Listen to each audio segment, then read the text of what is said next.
The 2020 Minority Health Film Festival offers a diverse variety of films and events that we just wouldn't be able to offer in the in-person cinema experience.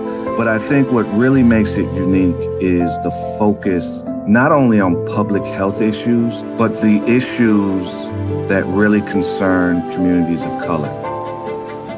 If you're looking for a reason to engage or to try it out, this is the perfect time. Just go to mkefilm.org/MHFF.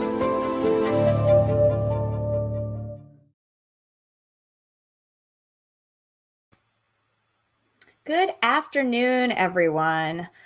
Welcome to the final day of the Minority Health Film Festival of 2020. You've like 10 hours left to watch films and engage in these panels. Don't leave before we finish, but know that you only have a few hours to finish watching all of these wonderful films and participating in some of these live events.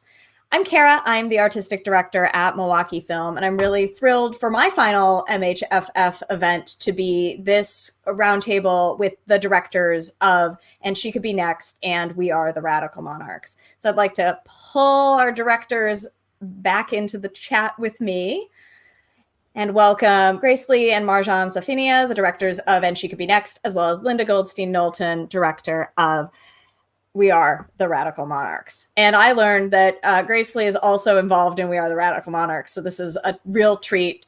Grace is going to have to answer all the questions I ask about both of the films and both parts of And She Could Be Next. So, just be ready.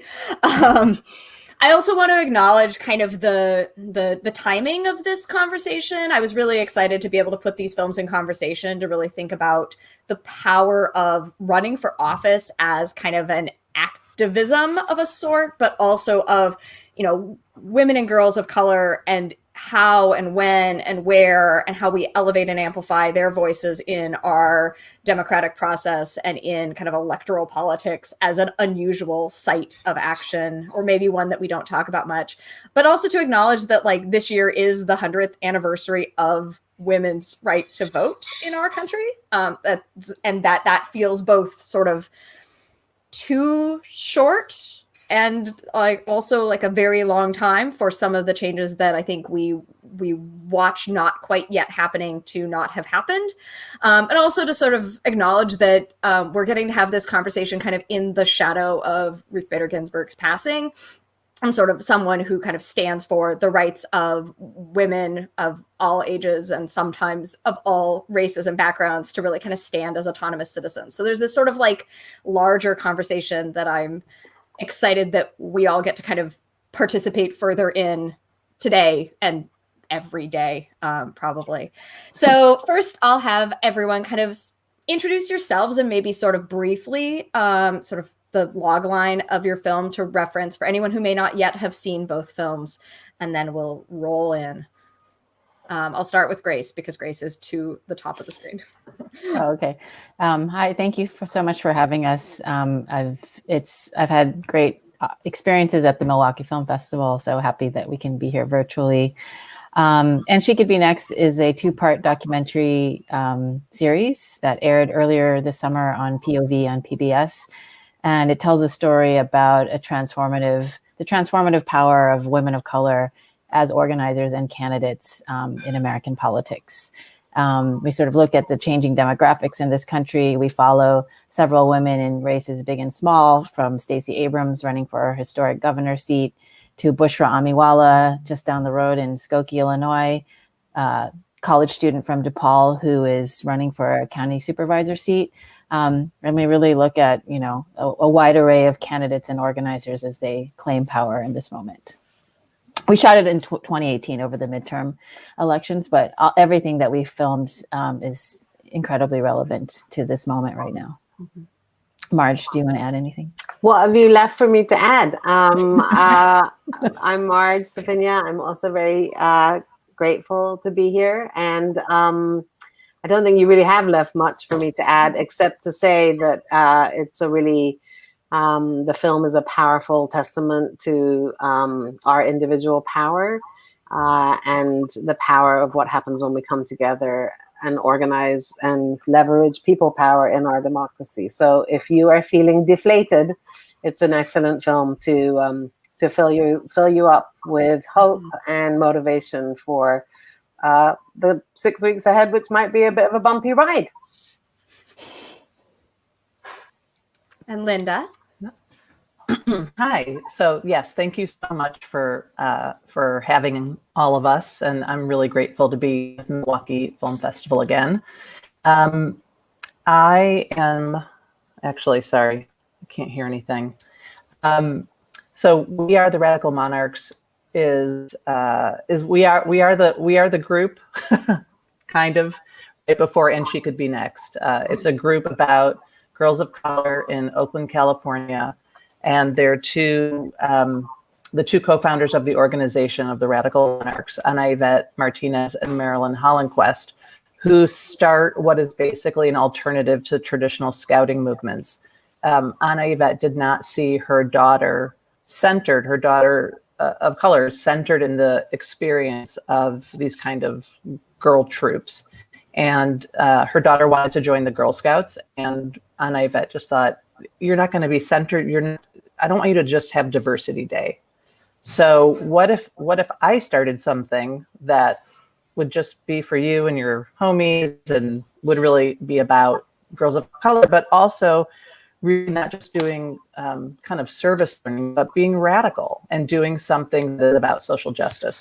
So from this fourth grade girl hounding her mom incessantly, Ana Yvette got her friend Marilyn Hollenquest. They both have experience in education with young people.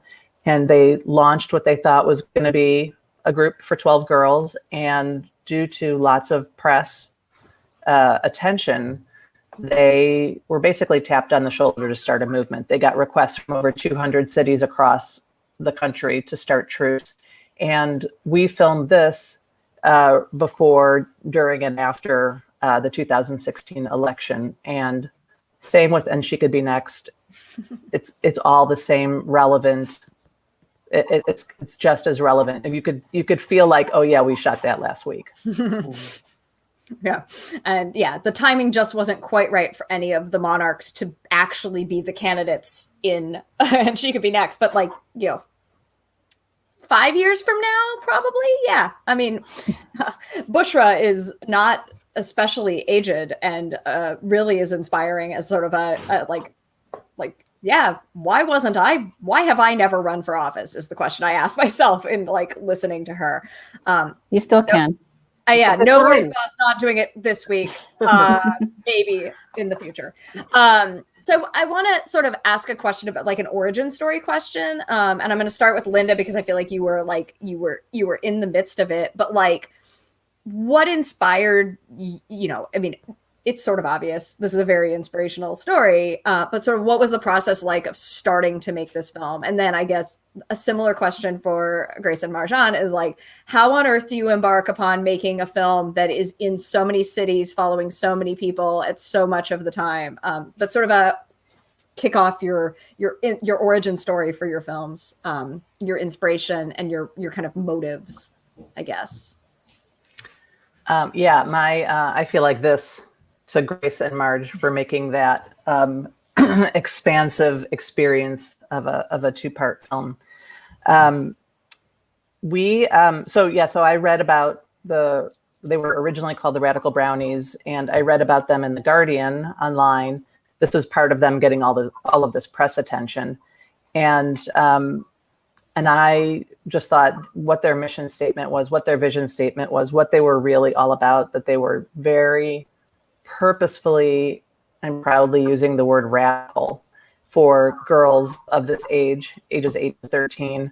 And I had this silly idea that I would do a year in the life of growing this, of building up this organization, because what really interested me, what really made me curious was not just that they were making this group, but also that, again, like I said before, they just thought they were doing this for 12 girls. And because of all of this attention, they were tapped on the shoulder to start a movement. So how do they rise to the occasion? What does the beginning of a movement look like?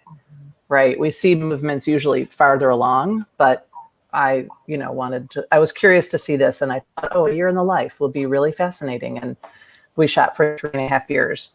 So I will never say a year in the life ever again.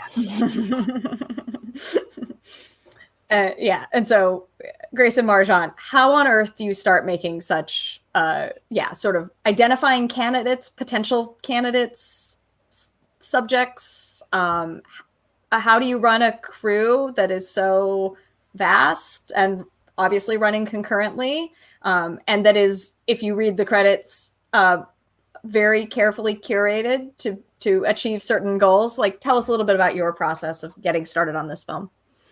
Grace, you want to talk about origins, and I can talk about wrangling a production of that size? Sure. So I think the origins of making a political film sort of lie in us being political people. I always say that I've always been interested in politics, but politicians, not so much.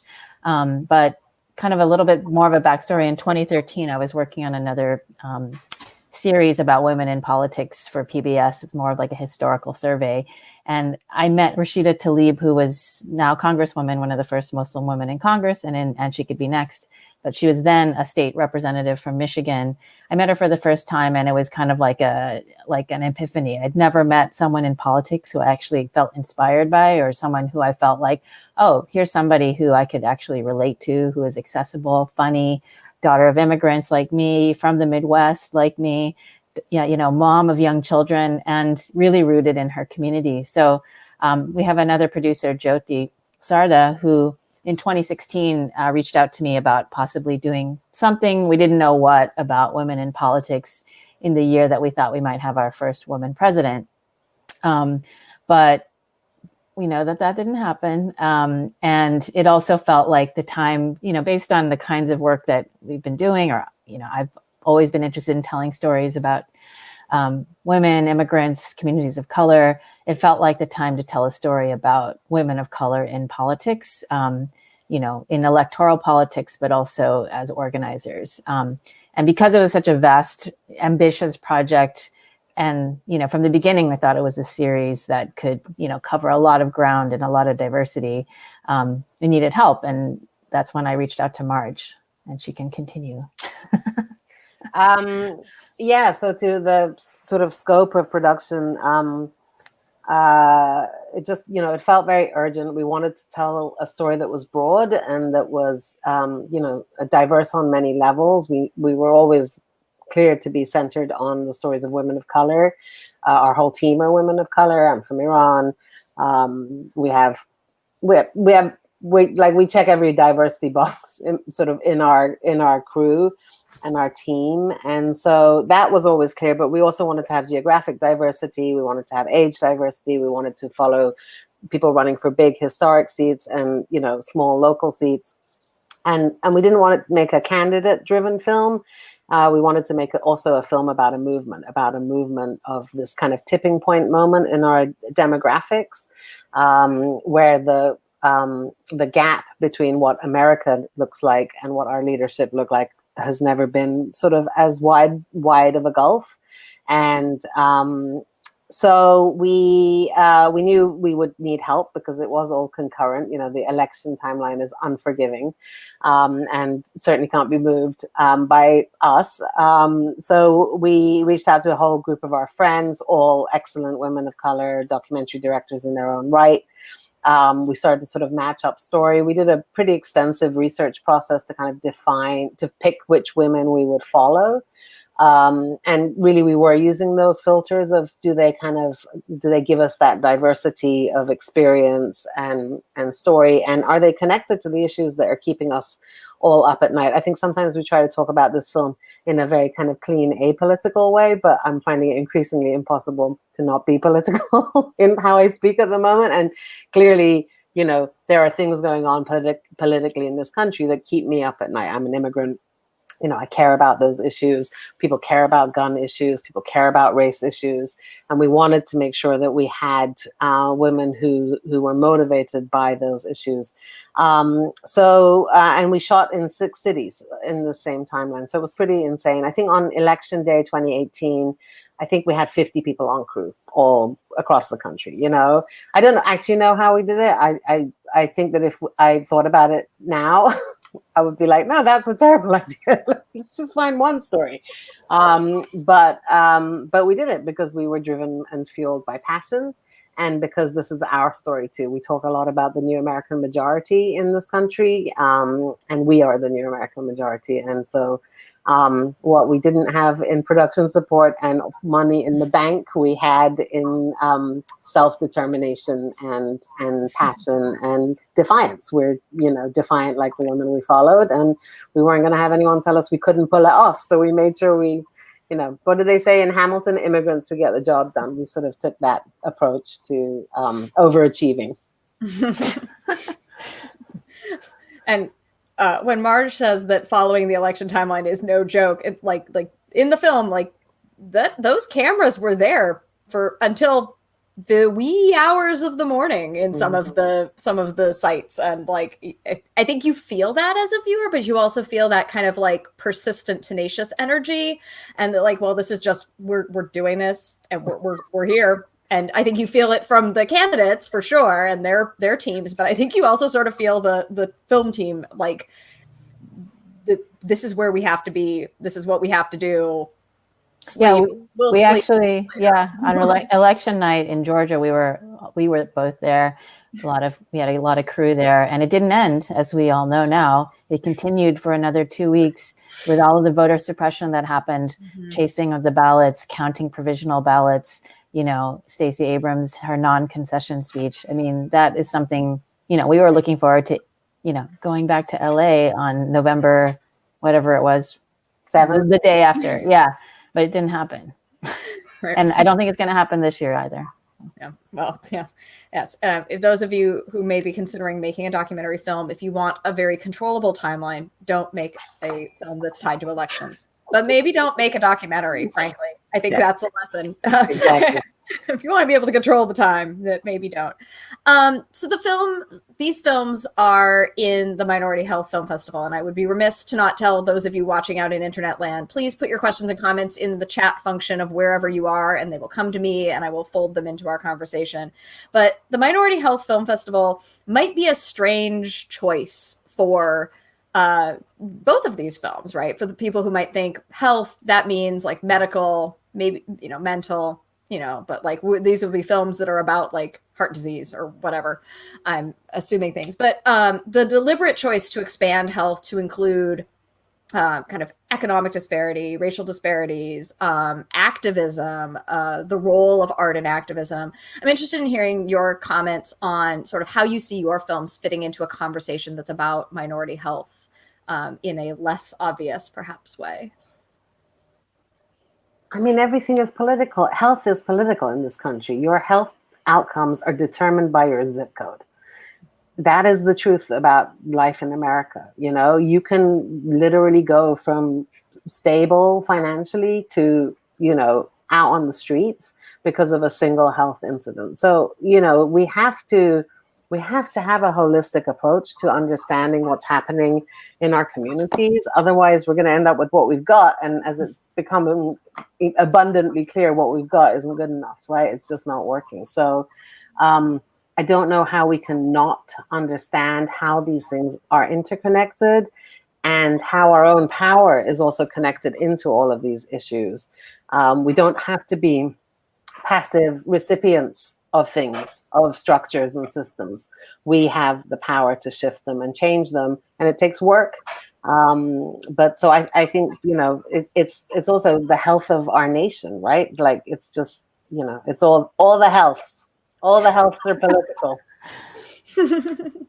And they're all... Oh, go ahead, Linda. I was going to say, and they're all interrelated. And I feel like with Anna Yvette and Marilyn and running the Radical Monarchs, they really, in terms of being on the ground organizers, activists, really are trying to model for the girls self-care, so that there is, because this work is so hard and it is a marathon and it's exponentially harder for Black women and women and girls of color, that they need to recognize that they have to rest in order to rise again. That, you know, that choir metaphor, that there are people standing up so you can take a rest, and then they'll, you know, do that kind of balance, because otherwise, you know, people in grassroots organizing get so burned out, as I know that Grace and Marjan know from just life and from their film.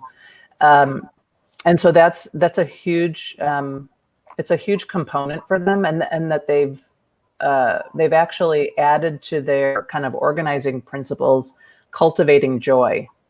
That, again, because the work is so hard, that there has to be, and also these are kids, right? And if you are opening up their minds and experiences to what they are capable of doing, right? And helping them blossom into being activists or politicians, that it's age appropriate to help them cultivate joy too. So health is completely integral to all of this. On this note of cultivating joy, you know, I was struck in revisiting We Are the Radical Monarchs, and then in watching for the first time because it's so new and she could be next. And we spoke about it earlier, the sort of like, there's a hopefulness, there's a lightness, there's joy, and a feeling of abundance, I think, in both projects.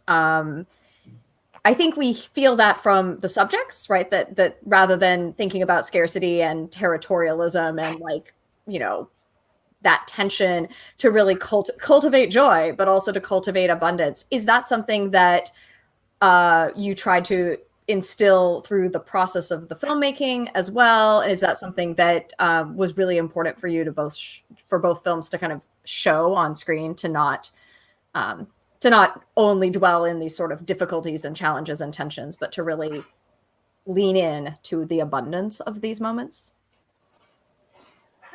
I mean, I guess I would just say that that's what we saw, you know, like so often when we tell stories about communities of color, it's always like a really sad tale, you know, especially documentaries.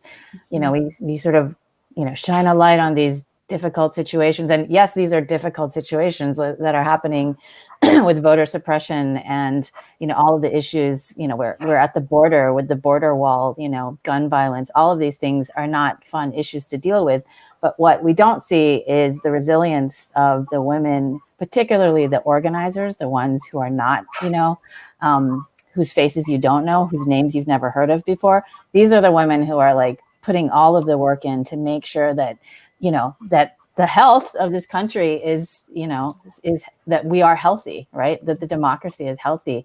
And that to me was really inspiring. You know, it was very, you know, it sometimes you make films because you're trying to like understand an issue or, you know, kind of grapple with something yourself. And for me, it was just, you know, this film, working on this film really helped me sort of cope with the last 4 years, right? Like being on the ground with both Radical Monarchs and also the organizers, especially in our film. You know, it was beneficial to my health, my mental health as well. So, yeah, I mean, I would just add that it's critically important that we. One of the reasons that Grace and I sort of stuck a stake in the ground around wanting a crew and a storytelling team that were women of color is because, you know, we need to start to see people on our screens, right? There's a great deal of narrative power in filmmaking. You get to define a thing, an issue, a community, a set of people in the broader zeitgeist, right? And people are fully dimensional human beings, right? And we need to understand that, and we need to not just see them as the problems that they're struggling with, right? And so the joy is there, and it's infectious. There's always good food. There's always good music. There's always like fly sneakers and like, you know, like just there's so much beauty and energy, and that is their truth as much as any other truth that we want to impose, you know? And so I think it's critically important that we show this story as well. And also I will say that in 2018, while things were dire, you know, It was actually also a very hopeful election year because so many women of color were running, and there was a great sense of possibility and a great sense of hope and a great understanding that there was this kind of beautiful intersectionality in the organizing that was allowing things to transform at a much kind of bigger scale. And that gave everybody hope, and I still think that hope is there. I mean, as much as the powers that be and the media may want to beat that out of us, because when we have no hope, we just curl up, right? You just curl up and you want to make a cup of tea and watch Real Housewives or something. That's what I want to do. I've just confessed to the universe. I thought you watched RuPaul's Drag Race. I do watch. I Okay. will say RuPaul's Drag Race is my number one way of self-care. But we aren't actually powerless at all. And so to remind ourselves of our joy and our resilience, we have to do that to prevail. 100%. I had somebody, when I was showing them an early cut of the film, they were like, why do you have that camping trip in there? That's not social justice. That's not, and I'm like, you don't, I like it, it's like, what do you say? You don't get it. Because like Marge, like you were saying, it's, they're full-fledged 100% 360 human beings, right? And they're kids and they're having fun. And so are the co-founders, and so are the troop leaders. So it's about seeing people and allowing, it's presenting the opportunity for people to be seen fully. Yeah. And I think, even though And She Could Be Next is not a candidate film, those candidates that represent sort of this larger movement do kind of emerge as full individuals, right? With other identities other than running for office, that sometimes intrude on that, but sometimes sort of like fold very neatly on top of one another. And I think that's, in my opinion as a programmer, like one of the things that film kind of is able to do for audiences, right, is to give you that empathetic access to someone who you may not actually ever get the chance to meet, but to really sort of see them as fully human. Good documentaries do this, and, don't flatten people down. Well, and also it is the secret to their success, right? It is why they are able to win elections and build power and for their communities, because they have shared lived experiences and they don't shy away from talking about them. And I think the sort of gone are the days where the expectation is that the politician should, well, first of all, the politician should look like a white man in a suit. I hope that is gone. But also this idea that somehow you have to like tuck away the pieces of your life that may not be kind of, deemed appropriate, because, we all have pieces of our life. Many of us have debt. Many of us struggle with taking care of a child or taking care of a parent or whatever. And to be able to talk about those experiences in an authentic way, even when your piece of that experience may not be what is considered kind of like, I think often about this ridiculous thing with Stacey Abrams and her taxes, and we have a little scene of that in the film. It's a very brave and bold political move to be like, yeah, I have debt with the IRS. I'm on a payment plan, but guess what? I couldn't defer payment plans for my father's cancer treatment, right? And that is a very real thing that connects with people. And so I think the sooner as a country we can get off this idea of a perfect candidate or some kind of savior candidate, and we can understand that we're all just people, and any one of the four of us could be a candidate if we wanted to too, that then maybe we can start to heal from some of what we're living through, he said diplomatically. Right. And that it's important that candidates bring their experiences having gone camping to their work, right? That is somehow going to inform being, I don't know, aware of the importance of the outdoors and nature. I don't know. I say, as someone who's like about to go camping, I'm like, this feels very important to me, as a fact, an experience, a lived experience, a sometimes shared experience that would inform that work, right? So, absolutely, very valuable and important.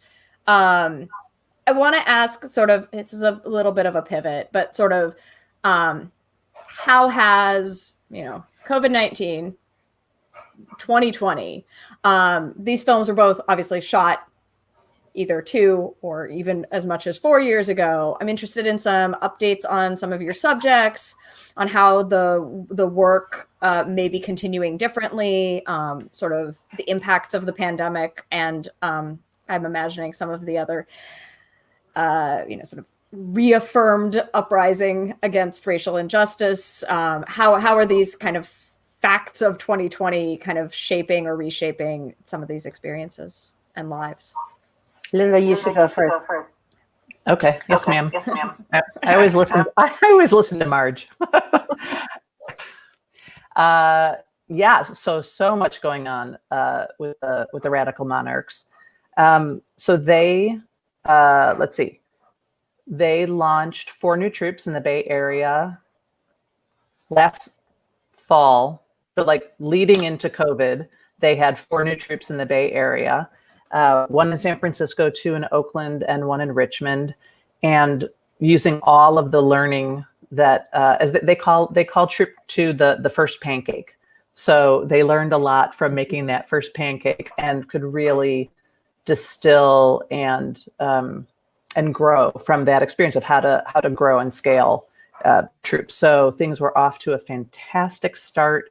Great troop leaders, great training, all of these things, and then COVID. So they took a month off. They basically told their troop leaders, let's take a month for all of us to figure out how this lockdown works, because many of the troop leaders were parents and teachers. So did a little rejigger like everybody's had to. And then they came back and they figured out how to do online meetings. They also got women of color in the Bay Area to contribute various things to create a pandemic care kit for the new troops. And it included coloring books and sage and a crystal and a number of other things. And they made these beautiful little care packs, and they socially distantly, safely got them to all the new troops. And that was like a really affirming thing for that we are moving forward. And then after George Floyd, after he was murdered, the older troops, because they're now in the alumni group, the Radical Monarch alumni group, so Troop 1 and Troop 2.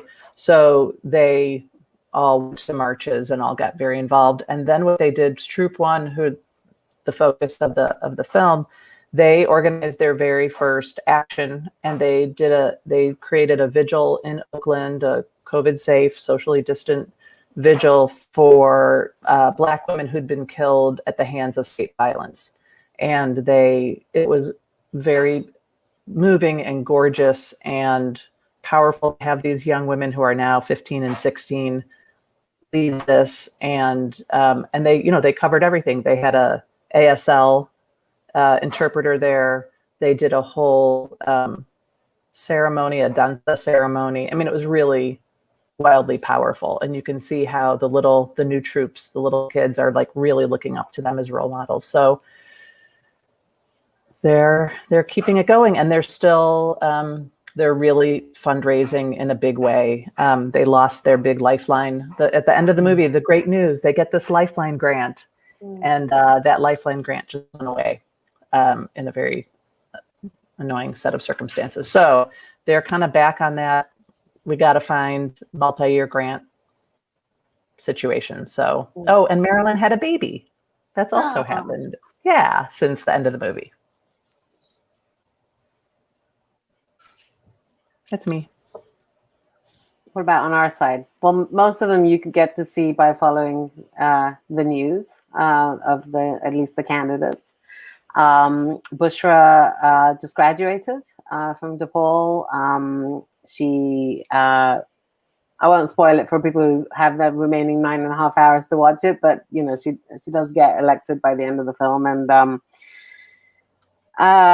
so she's holding that seat. She just graduated DePaul, and she's just started her first professional career path at Google, and the rest of the women are all like I said, you can follow them by turning on C-SPAN. And our organizers are, facing really tough challenges, right? How do you organize? I mean, we see so much of what happens in And She Could Be Next happens at the doors. It happens from people going and having conversations in communities, often communities that nobody ever comes by to say, what do you think? And so that has really been curtailed. It's like a massive pivot to digital, like everyone else has had to do, but perhaps not with the same, depth of funding to be able to make that pivot quickly. The Georgia primaries this year were arguably worse than they were, in the Georgia midterms in 2018. So suppression is, if anything, a bigger concern than it was in Georgia and everywhere else. So I mean, the challenges are real, and yet, in the wake of the racial uprisings, George Floyd, we understand that the new American majority is hungry for change, right? And we understand that the people in the streets just will no longer accept systems that are so broken and that were never designed for them, and certainly don't work for them, or arguably work as they were designed, which is not for them. And so I think what everyone is hoping is that we can connect that power in the street to the ballot box, and then not just the ballot box. I mean, I think this is the thing we've got to all embrace, is that, civic participation and engagement and our power in shaping our communities doesn't begin and end on election days, right? Like, it's a constant process of engaging with the people who have been elected to represent you, who are accountable to you, and continuing to be in action and in dialogue, reminding them of what the community wants and needs. So hopefully, if there is anything positive that can come out of this year, is a clarifying lens on why leadership and legislation and rules and systems that do work for people, and when they don't, what are the actions that we must take today and tomorrow and the next day to make sure that we stay visible and push the systems to change. I would add that in all the multiple disasters that have been unfolding in 2020, starting with COVID, I felt that, the organizers in our film, they're the same people who were organizing like food and mutual aid and getting out to people, making sure that, seniors were taken care of, right? I think I saw Tracy Corder make a comment in the chat. In California, we have these crazy wildfires, and Tracy organized on Twitter, getting air purifiers for people in Oakland who didn't have means to buy them. And I just thought that was amazing, but it's such a grassroots, where the systems have failed us, like ordinary people and organizers are taking care of each other. And that's, I think that's what 2020 has been about. And I think that's sort of a theme starting to see, that we're starting to see across a lot of the films and the conversations that we've been having this past week and a half, 2 weeks.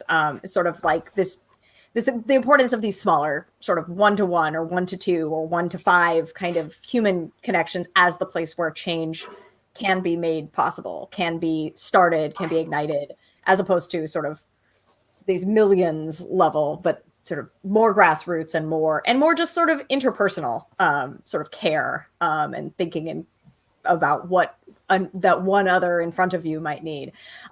Somehow I didn't see Tracy's comment come through, but Tracy also asks if anything surprised you in filming that very specifically here, like, made you change direction. I think in documentary filmmaking, you are always ready for surprises and ready to be changed. But I'm interested in hearing more detail of some of those moments in both films, perhaps, that, like, you thought you were making. I mean, Linda thought she was making a year in the life film, and it was a 3 years in all the lives film. But maybe specific real life moments that sort of changed an element of film.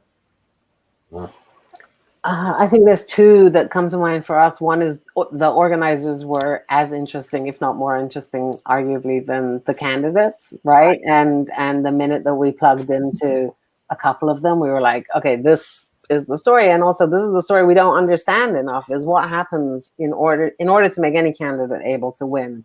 There is a hidden army, most often run by women of color, even more most often by Black women, who are the strategists and the brilliant labor and, you know, all the things that make that moment possible. And so that was one thing where when I think, especially after we saw Ense for the first time, we were like, whoa, back up. Yeah.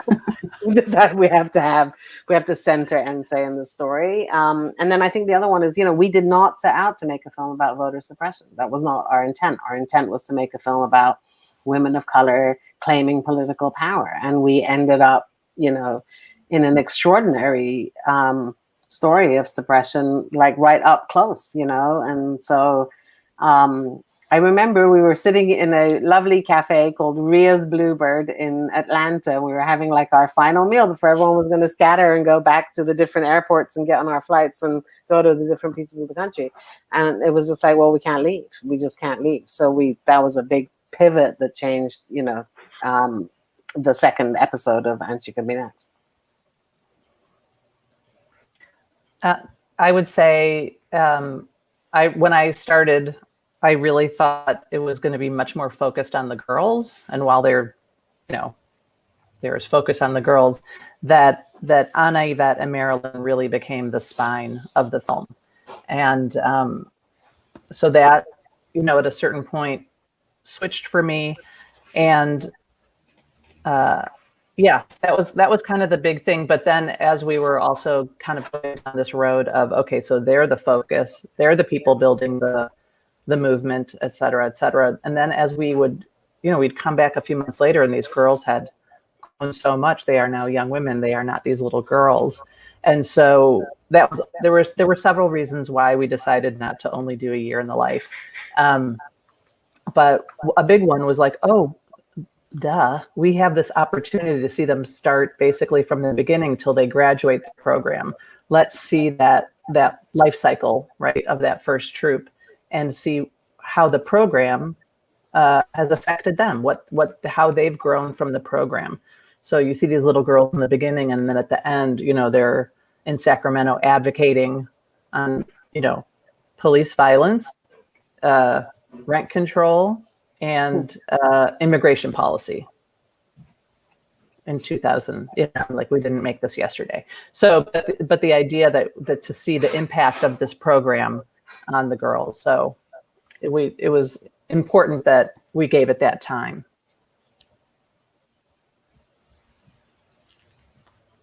I think that, I mean, you've all touched on like sort of a thing that I find very compelling about both films is that rather than just being like, look, cute girls, exciting, inspiring moments, but like really showing some of the like nonprofit administrative, like the work, the way that the work actually gets done through the things that are not as glamorous, that are not, you know, speeches and moment, but these like, well, all right, I'm going to sit at this computer and I'm going to look at this spreadsheet.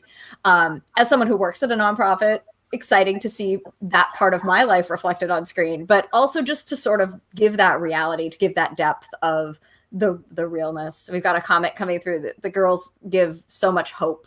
And I'm going to say that the girls and the women, I mean, all the way through, I think for me, there's a lot of hope in, there's some not so recently past being girls in And She Could Be Next as well. I also really I wrote down that metaphor of the first pancake because I'm going to start using that all the time, because you can't skip the first pancake. You have to make a first pancake, and they are always terrible. And I feel like, this is like a great metaphor. I've written it down, taking it away. I've learned something valuable.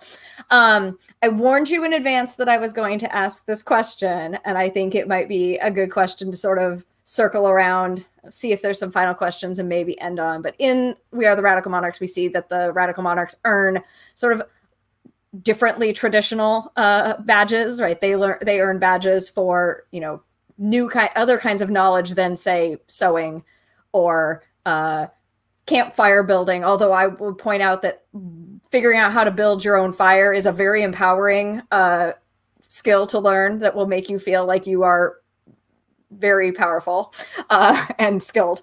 And I've asked that, if you all could go back and in time or be invited to join the Radical Monarchs troop, what is like the badge that you would want to work toward and earn?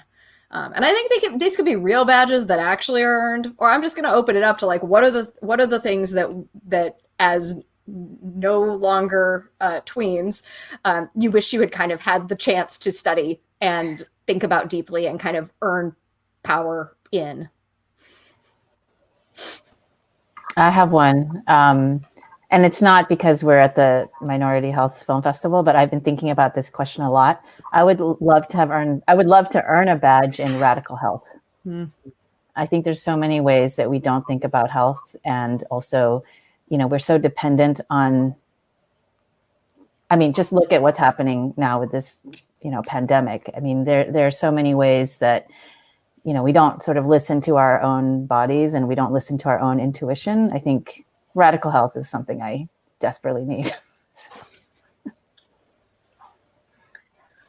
I don't think this is an actual badge, but if I think back to myself at the age of these young women, I wish that I had more quickly learned that my difference is my power, right? And that my individuality and the fact that I don't fit in is entirely the source of my superpowers. And it took me a long time to figure that out. And I wish I'd had that kind of community around me to tell me that, back then it would have saved a lot of heartache along the way. Well, I think that sounds like a combination of the Radical Love badge and the Radical Beauty badge, or the Radical Bodies badge. We'll get you an amalgam. I'm gonna be just, I don't know, a little braggy, because I did get, I don't know if you can see it. Radical Media. I earned a Radical Media badge. It's like my proudest thing. It's on my desk. I think like Marge, I think that if I would have, the Radical Bodies badge, I think would have been so wildly helpful for me as a teen, because also it encompasses not just body differences, but it also has self-defense, right? It had disability justice. Teach me, to have the opportunity to learn about everybody, and to understand that difference doesn't separate us, that differences can bring us together if we understand our differences, right?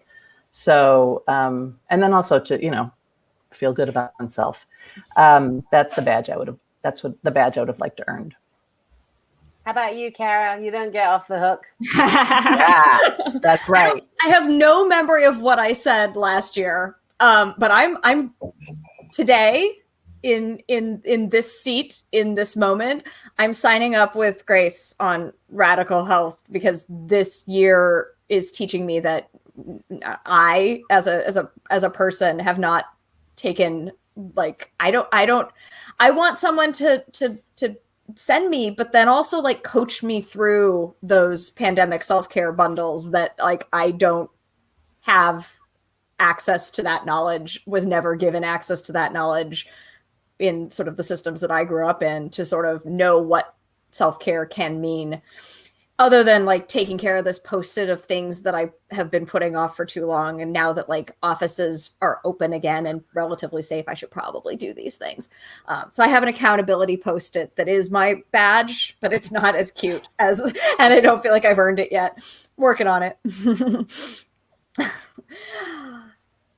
Thank you all for being in Milwaukee virtually, for coming, for bringing your homes. I think that's the other, the if there's a silver lining in any of this, it's like we get to spend a lot more time with the full humanness of everyone that we work with or interact in our work. Like we get to go into people's homes and lives and see their cat walk by, which happens and She Could Be Next too. I was like, there's incredible cat cameos happening. I was just like, yes, this is great. Henry endorsed that part as well. Thank you for being with us, for sharing your films. Those of you who haven't yet had the chance to finish any of the I'm going to say 3 parts. We Are the Radical Monarchs, or the 2 parts of Edge You Can Be Next. The clock is ticking and you have until midnight. They go away. Milwaukee Film turns into a pumpkin. The films will go away. So make sure you finish your films, watch some new films, and help make sure somebody is registered to vote or is considering running for office. It may be too late to get on the ballot for this election, but there's another one every year.